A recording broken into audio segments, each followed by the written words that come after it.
નમસ્કાર વિદ્યાર્થી મિત્રો, ધોરણ 10 વિષય ગણિત પ્રકરણ 1 વાસ્તવિક સંખ્યા.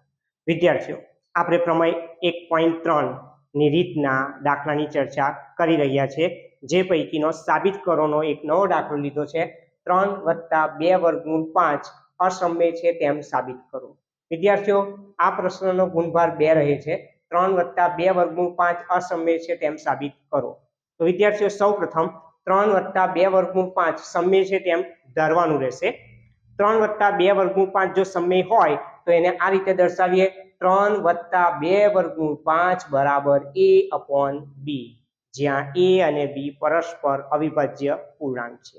વિદ્યાર્થીઓ, 3 + 2 વર્ગમૂળ 5 a/b, એમાં 2√5 એને કરતા બનાવીશું, એટલે +3 જે ડાબી બાજુ રહેલા છે એને જમણી બાજુ લાવીશું તો +3 - 3 મળી જાય છે. 2√5 = a/b -3, એમાં b લસા સ્વરૂપ લઈશું, એટલે 2 વર્ગમૂળ 5 a - b અને 3 નો ગુણાકાર 3b, એટલે કે 2√5 a - 3b/b. વિદ્યાર્થીઓ, √5 ને આપણે એની જગ્યાએ રવા દઈશું. 2 ની સાઈડ ચેન્જ કરીશું એટલે ગુણાકારમાં છે, સાઈડ ચેન્જ કરીશું એટલે રાઈટ હેન્ડ સાઈડ એ છેદમાં જતા રહેશે, એટલે વર્ગમૂળ 5 = a - 3b આ 2 ને નીચે લઈ જઈશું એટલે 2b. તો વિદ્યાર્થીઓ, a અને b પરસ્પર અવિભાજ્ય પૂર્ણાંક હોવાને કારણે આ રાઈટ હેન્ડ સાઈડ જે છે એ આખી આપણને સમય સંખ્યા સ્વરૂપે મળે છે.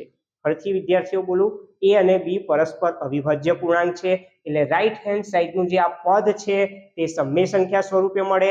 એનો અર્થ કે એના ઇક્વલ ટુ જે √5 લખેલા છે તે પણ સમય સંખ્યા થાય.